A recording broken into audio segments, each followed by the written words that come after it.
Next സീനിൽ യാവു ഓഫീസിലിരുന്ന് work ചെയ്യാണ്. അപ്പോൾ ക്യുവാൻ അവൾക്ക് തൻ്റെ കൂടെ ഇന്ന് നൈറ്റിൽ ഒരു പാർട്ടിയിൽ വരണമെന്ന് മെസ്സേജ് ചെയ്യുന്നു. അവൾ സമ്മതിക്കുന്നുണ്ട്. രണ്ടുപേരും റെഡിയായി പാർട്ടിയിലേക്ക് വരുന്നു. അപ്പോൾ യാവു തൻ്റെ ലിപ്സ്റ്റിക്ക് ഒരുപാട് ഡാർക്കാണെന്നും താൻ സെറ്റ് ചെയ്തിട്ട് വരാമെന്നും പറഞ്ഞ് വാഷ്റൂമിലേക്ക് പോകുന്നു. ലിയാങ്ങും ആ പാർട്ടിയിൽ വന്നിട്ടുണ്ടായിരുന്നു. അവൾ ക്യുവാനോട് സോറി പറയുന്നു. ഞാൻ യാവുവിനെ കണ്ട് സംസാരിച്ചായിരുന്നു. അവളോട് സോറി പറഞ്ഞു. എനിക്കറിയാം എൻ്റെ പക്കൽ നിന്ന് ഒരുപാട് മിസ്റ്റേക്സ് സംഭവിച്ചിട്ടുണ്ട്. നിനക്ക് പറ്റുമെങ്കിൽ നീ എന്നോട് ക്ഷമിക്കണമെന്നും അവൾ പറയുന്നു. യാവു നിന്നോട് ക്ഷമിച്ചു എന്ന് എനിക്കറിയാം, പക്ഷെ ഞാൻ നിന്നോട് ഒരിക്കലും ക്ഷമിക്കില്ല എന്ന് ക്യുവാൻ പറയുന്നു. അപ്പോൾ അവരുടെ അടുത്തേക്ക് ക്യുവാൻ്റെ കുറച്ച് ക്ലയൻസ് വരുന്നു. നീ ഇപ്പോഴും സിംഗിൾ ആണോന്ന് അവൾ ചോദിക്കുമ്പോൾ യാവും അവിടേക്ക് വന്നിട്ടുണ്ടായിരുന്നു. അവൻ യാവിൻ്റെ അടുത്ത് വന്ന് യാവിനെ വിളിച്ചുകൊണ്ട് അവളുടെ അടുത്തേക്ക് വരുന്നു. എന്നിട്ട് അവളെ പരിചയപ്പെടുത്തുന്നുണ്ട്. ഇതെൻ്റെ ഗേൾ ഫ്രണ്ടാണ്, പേര് യാവു എന്ന് അവൻ പറയുന്നുണ്ട്. നിങ്ങളുടെ മാരേജ് എപ്പോഴാണെന്ന് അവർ ചോദിക്കുമ്പോൾ ഞങ്ങൾ അതിനെക്കുറിച്ചൊന്നും ഒന്നും കൺഫേം ആക്കിയിട്ടില്ല, പക്ഷെ എന്തായാലും ഉടനെ ഉണ്ടാകുമെന്ന് ക്യുവാൻ പറയുന്നു. അപ്പോൾ വെയിറ്റ് ഡ്രിങ്ക്സുമായിട്ട് അവരുടെ അടുത്തേക്ക് വരുന്നു. യാവു ഡ്രിങ്ക് എടുക്കാൻ തുടങ്ങുമ്പോൾ ക്യുവാൻ അവളെ തടയുന്നുണ്ട്. പക്ഷെ യാവു ആകട്ടെ ഡ്രിങ്ക് എടുത്ത് കുടിക്കുന്നു. എന്നിട്ട് അവിടുന്ന് പോകുന്നുണ്ട്. ഇവൾക്ക് ഇത് എന്തു പറ്റിയെന്ന് ക്യുവാൻ മനസ്സിൽ വിചാരിക്കുന്നു. ഇവളിങ്ങനെ വിയറായിട്ട് ബിഹേവ് ചെയ്യാൻ. ക്യുവാനും അവളുടെ പിറകെ വന്ന് ഇതിനെക്കുറിച്ച് ചോദിക്കുന്നു. എന്തു പറ്റി? നിന്റെ ഫേസ് കണ്ടിട്ട് ഒരുപാട് സാഡാണല്ലോ, നീ എന്നോട് ദേഷ്യത്തിലാണോ എന്ന് അവൻ ചോദിക്കുന്നുണ്ട്. അങ്ങനെ പ്രത്യേകിച്ച് ഒരു കാര്യവുമില്ല, ജസ്റ്റ് നീ എല്ലാവരോടും നിന്റെ ഗേൾ ഫ്രണ്ട് ആണെന്ന് പറഞ്ഞ് എന്നെ പരിചയപ്പെടുത്തുമ്പോൾ അവർ വിചാരിക്കുന്നത് ഞാൻ ഈ ഫീൽഡിൽ വർക്ക് ചെയ്യാൻ കാരണം നിന്റെ സപ്പോർട്ട് കൊണ്ടാണെന്നാണ്, അല്ലാതെ എൻ്റെ ടാലൻറ്റ് കൊണ്ടല്ലെന്ന്. സോ ഇതിനെക്കുറിച്ച് ആലോചിച്ച് ഞാൻ ചെറുതായിട്ട് സാഡാണെന്ന് അവൾ പറയുന്നു. ഇത് കേൾക്കുമ്പോൾ ക്യുവാൻ അവളെ പറഞ്ഞ് മനസ്സിലാക്കാൻ ശ്രമിക്കുന്നു. നീ ഇതുവരെ എത്തിയത് നിന്റെ ടാലൻറ്റ് കൊണ്ട് മാത്രമാണെന്ന്. പക്ഷെ യാവു ആകട്ടെ ഒന്നും കേൾക്കാൻ തയ്യാറല്ലായിരുന്നു. ഇതിന്റെ പേരിൽ രണ്ടുപേരും ചെറുതായിട്ട് ഫൈറ്റ് ചെയ്യുന്നു. എന്നിട്ട് യാവു അവിടുന്ന് പോകുന്നുണ്ട്.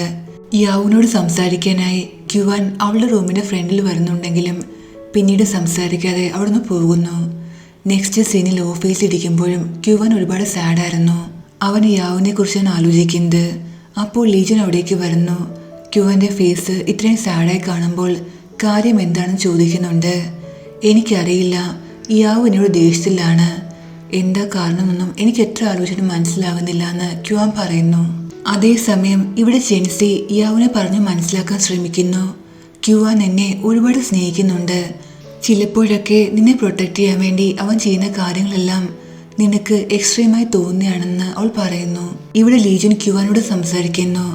യാവു നിന്നെ ഒരുപാട് സ്നേഹിക്കുന്നുണ്ട്, പക്ഷെ നീ ചിലപ്പോഴൊക്കെ അവളെ പ്രൊട്ടക്റ്റ് ചെയ്യാൻ വേണ്ടി ചെയ്യുന്ന കാര്യങ്ങളെല്ലാം അവളെ അൺകംഫർട്ടബിൾ ആക്കുന്നു. അവളുടെ ആഗ്രഹം ഈ ലോ ഫോമിൽ അവളെ ആളുകൾ അറിയേണ്ടത് അവളുടെ ടാലൻറ്റ് വെച്ചിട്ടാണെന്നാണ്, അല്ലാതെ നിന്റെ ഗേൾ ഫ്രണ്ട് ആയതുകൊണ്ടല്ലെന്ന്. യാവു സത്യത്തിൽ വളരെ ടാലൻ്റ് ആയ ഒരു ലോയറാണ്, അവളിങ്ങനെ ആഗ്രഹിക്കുന്നതിൽ ഒരു തെറ്റുമില്ലെന്നും ലീജൻ പറയുന്നു.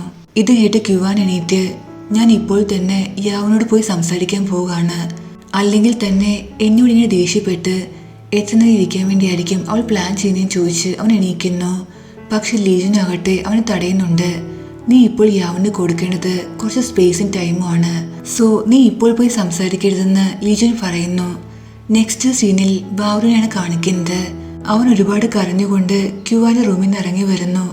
കാര്യം എന്താണെന്ന് എല്ലാവരും ചോദിക്കുമ്പോൾ ഈ ഫയല് ഞാൻ ഓൾറെഡി ഒരു 10-15 തവണ ചേഞ്ച് ചെയ്തിട്ടുണ്ട്, പക്ഷെ ബോസ് എന്നെ വീണ്ടും റിജക്റ്റ് ചെയ്തു. സത്യത്തിൽ ബോസിന് എന്താ പറ്റിയെന്ന് എനിക്ക് അറിയില്ല എന്ന് ബാവറി പറയുന്നു. ഇത് കേട്ട് ടാങ് അവരോട് ബോസ് രാവിലെ മുതലേ ഒരുപാട് ദേഷ്യത്തിലാണ്, എനിക്ക് തോന്നുന്നത് യാവുമായിട്ട് എന്തോ ഫൈറ്റ് നടന്നിട്ടുണ്ടെന്നാണ്, അതുകൊണ്ടായിരിക്കും ബോസ് ഇങ്ങനെ പെരുമാറുന്നതെന്ന് ടാങ് പറയുന്നു. നെക്സ്റ്റ് സീനിൽ യാവിനെയാണ് കാണിക്കുന്നത്. യാവ് ലാജിങ്ങിന്റെ കൂടെ കോർട്ടിലേക്ക് വന്നിരിക്കുകയാണ്.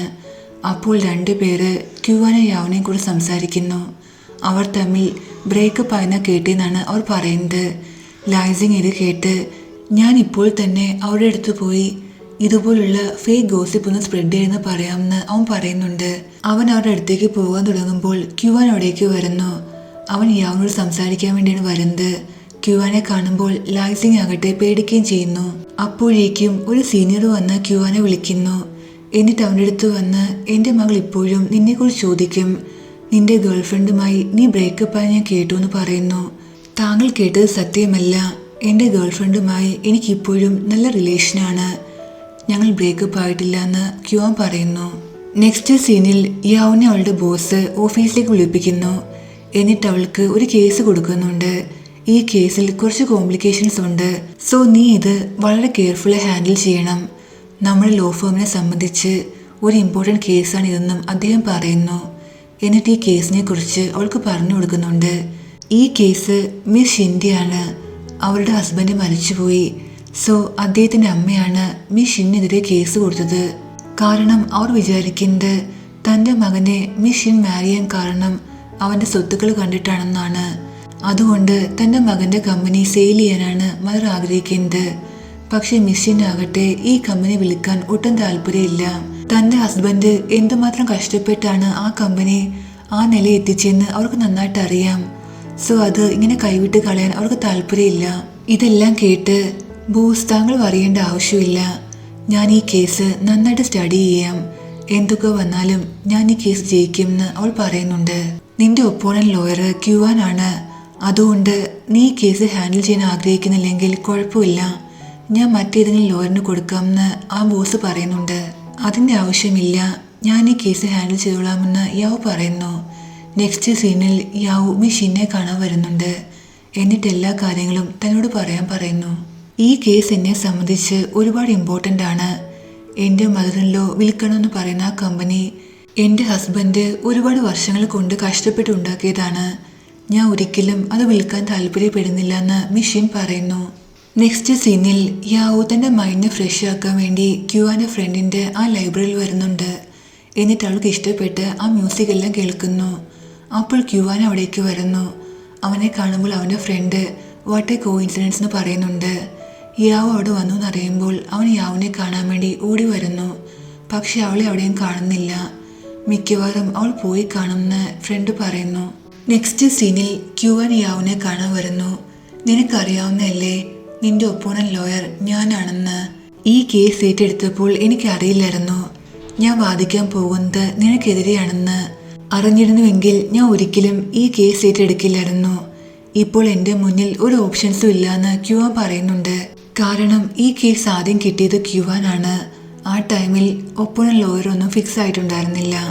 പക്ഷേ ഒപ്പോണന്റ് ക്യുവാനാണെന്ന് അറിഞ്ഞാണ് യാവു ഈ കേസ് ഏറ്റെടുത്തത്. സോ ക്യുവാൻ യാവുനോട് നീ ഒരു കാര്യം ചെയ്യൂ, ഈ കേസിന് വിഡ്രോ ചെയ്യൂ, എന്നിട്ട് ഈ കേസ് ലൈസിനോട് വാദിക്കാൻ പറയാൻ പറയുന്നുണ്ട്. പക്ഷെ യാവു ഇത് സമ്മതിക്കുന്നില്ല. ഈ കേസ് ഇപ്പോൾ എൻ്റെ റെസ്പോൺസിബിലിറ്റിയാണ്. ഞാൻ ഒരിക്കലും ഒരു കേസ് ഏറ്റെടുക്കുമ്പോഴും ഓപ്പൺ ലോയർ ആരാണെന്ന് നോക്കാറില്ല. ഞാനൊരു ലോയറാണ്. എൻ്റെ പ്രൊഫഷൻ നന്നായിട്ട് ചെയ്യാൻ എനിക്കറിയാമെന്ന് അവൾ പറയുന്നു. പക്ഷെ ക്യുവാൻ വീണ്ടും യാവുനോട് ഈ കേസിന് വിഡ്രോ ചെയ്യാൻ പറഞ്ഞ് ഫോഴ്സ് ചെയ്യുന്നുണ്ട്. യാവു ആകട്ടെ തിരിച്ച് സമ്മതിക്കുന്നുമില്ല. രണ്ടുപേരും ഇതിൻ്റെ പേരിൽ വീണ്ടും ആർഗ്യൂ ചെയ്യുന്നു. യാവു ദേഷ്യത്തിൽ അവിടുന്ന് പോകുന്നുണ്ട്. നെക്സ്റ്റ് സീനിൽ ക്യുവാൻ യാവുനെ കാണാനായി വീട്ടിലേക്ക് വരുന്നു. പക്ഷെ വെളിയിൽ വെച്ച് അവൻ ആലോചിക്കുന്നുണ്ട്, ഞാൻ ഇപ്പോൾ യാവുനെ കണ്ടാൽ ശരിയാകില്ല, അവൾക്ക് വീണ്ടും ടെൻഷൻ കൊടുക്കുകയുള്ളൂ എന്ന് പറഞ്ഞ് അവൻ അവിടുന്ന് പോകുന്നുണ്ട്.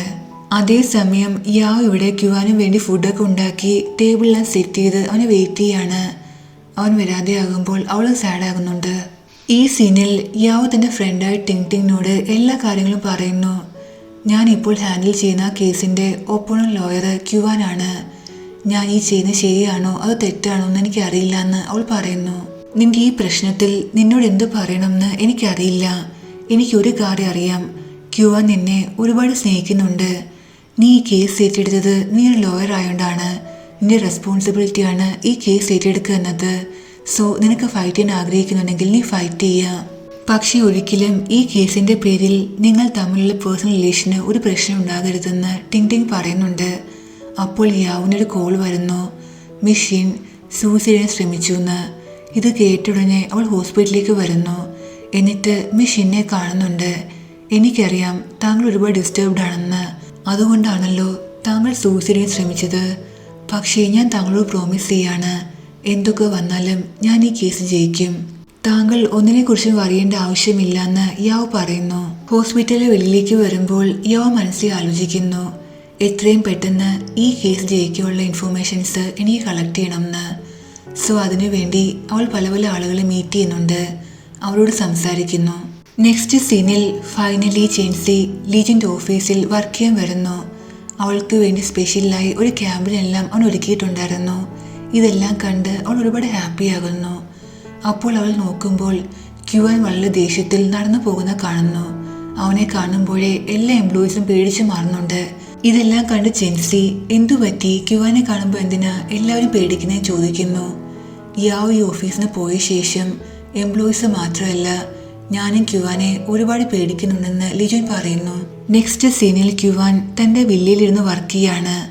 അപ്പോൾ ചെൻസി അവനെ കാണാൻ വരുന്നു. കുറച്ച് ദിവസത്തേക്ക് ഞാൻ ഒരുപാട് ബിസിയാണ്, അതുകൊണ്ട് എൻ്റെ ഡോഗിനെ എനിക്ക് കെയർ ചെയ്യാൻ പറ്റില്ല. സോ നീ പ്ലീസ് എനിക്ക് വേണ്ടി എൻ്റെ ഡോഗിനെ കെയർ ചെയ്യണമെന്ന് പറയുന്നു. ആദ്യമെല്ലാം ക്യുവാൻ സമ്മതിക്കുന്നില്ല. പക്ഷേ ചെൻസി ഒരുപാട് ഫോഴ്സ് ചെയ്യുമ്പോൾ അവൻ സമ്മതിക്കുന്നു. അവൾ പോകാൻ തുടങ്ങുമ്പോൾ ക്യുവാൻ അവളോട് യാവു എങ്ങനെയാണെന്ന് ചോദിക്കുന്നുണ്ട്. യാവു ഓക്കെയാണ്. നിങ്ങൾക്കിടയിൽ നടക്കുന്ന ഈ പ്രശ്നം നിങ്ങൾ എത്രയും പെട്ടെന്ന് സോൾവ് ചെയ്യണം, കാരണം നിങ്ങൾ രണ്ടാളെയും എനിക്ക് ഈ അവസ്ഥയെ കാണാൻ പറ്റില്ല എന്ന് അവൾ പറയുന്നു. നെക്സ്റ്റ് സീനിൽ ഈ കേസിൻ്റെ കാര്യം ഡിസ്കസ് ചെയ്യാൻ ക്യുവാൻ യാവുൻ്റെ അടുത്തേക്ക് വരുന്നു. എൻ്റെ ക്ലയൻറ്റിനെ സംബന്ധിച്ച് ഈ കേസ് ഒരുപാട് ഇമ്പോർട്ടൻ്റ് ആണ്. എന്തൊക്കെ സംഭവിച്ചാലും ഈ കമ്പനി വിൽക്കാൻ അവൾക്ക് താല്പര്യമില്ല. കാരണം അവൾക്കറിയാം അവളുടെ ഹസ്ബൻഡ് എന്തുമാത്രം കഷ്ടപ്പെട്ടാണ് ഈ കമ്പനിയെ ഈ നിലയിലാക്കിയെന്ന്. സോ തൻ്റെ ഹസ്ബൻഡിൻ്റെ ലാസ്റ്റ് സൈനായ ഈ കമ്പനി സെയിൽ ചെയ്യാൻ അവൾക്ക് താല്പര്യമില്ല. സോ ഞാൻ ഈ കേസ് ജയിക്കാൻ വേണ്ടി എൻ്റെ കഴിവിൻ്റെ മാക്സിമം ട്രൈ ചെയ്യും. സോ നിന്റെ മനസ്സിൽ നീ ഒരിക്കലും വിചാരിക്കരുത് ഞാൻ മനഃപൂർവ്വം നമ്മൾക്കിടയിൽ പ്രശ്നങ്ങൾ ഉണ്ടാക്കാൻ വേണ്ടിയാണ് ഈ കേസ് ഏറ്റെടുത്തതെന്ന്. യാവ് ഈ പറയുന്ന കേട്ട് ക്യുവാൻ ഞാൻ ഒരിക്കലും നിന്നെക്കുറിച്ച് അങ്ങനെയൊന്നും ചിന്തിക്കില്ല. എനിക്കറിയാം നീ ഒരു ലോയറാണെന്ന്. സോ നിനക്ക് കിട്ടുന്ന ഏത് കേസായാലും അതിൽ നിന്റെ കഴിവിൻ്റെ മാക്സിമം ശ്രമിക്കുന്നത് നിന്റെ റെസ്പോൺസിബിലിറ്റി ആണെന്ന് എനിക്കറിയാം. പിന്നെ ഈ കേസിൽ ആര് ജയിക്കും ആര് തോൽക്കുന്ന കാര്യം അത് ഫ്യൂച്ചറിലെ കാര്യമാണ്. നമുക്കാർക്കും അതിനെക്കുറിച്ച് ഒന്നും പറയാൻ പറ്റില്ല എന്ന് ക്യുവാൻ പറയുന്നുണ്ട്. മിസ് ഷിൻ്റെ മദറിൽ വിചാരിക്കുന്നത് മിസ് ഷിൻ ഈ കേസ് ഫൈറ്റ് ചെയ്യാൻ കാരണം പണത്തിന് വേണ്ടിയാണെന്നാണ്. പക്ഷെ എനിക്കറിയാം സത്യം അതല്ലെന്ന്. ഞാൻ മിസ് ഷിൻ്റെ ഇമോഷൻസ് കണ്ടെയാണ്. അവരുടെ ഹസ്ബൻഡിനെ അവർ ഒരുപാട് സ്നേഹിക്കുന്നുണ്ട്, അവർ ഒരുപാട് ഹേർട്ടാണ്. എനിക്ക് മനസ്സിലാകും നമ്മൾ ഒരുപാട് സ്നേഹിക്കുന്ന ഒരാൾ നമ്മളിൽ നിന്നും ഡിസ്റ്റൻസ് ആകുമ്പോൾ എന്തുമാത്രം ഹേർട്ടാകുമെന്ന്. യാവ് ഈ പറയുന്ന കേട്ട് ക്യുവാൻ ഇമോഷണലാകുന്നു. കാരണം ഇൻഡയറക്ട്ലി അവനെക്കുറിച്ചാണ് അവൾ പറയുന്നതെന്ന് അവന് മനസ്സിലാകുന്നു.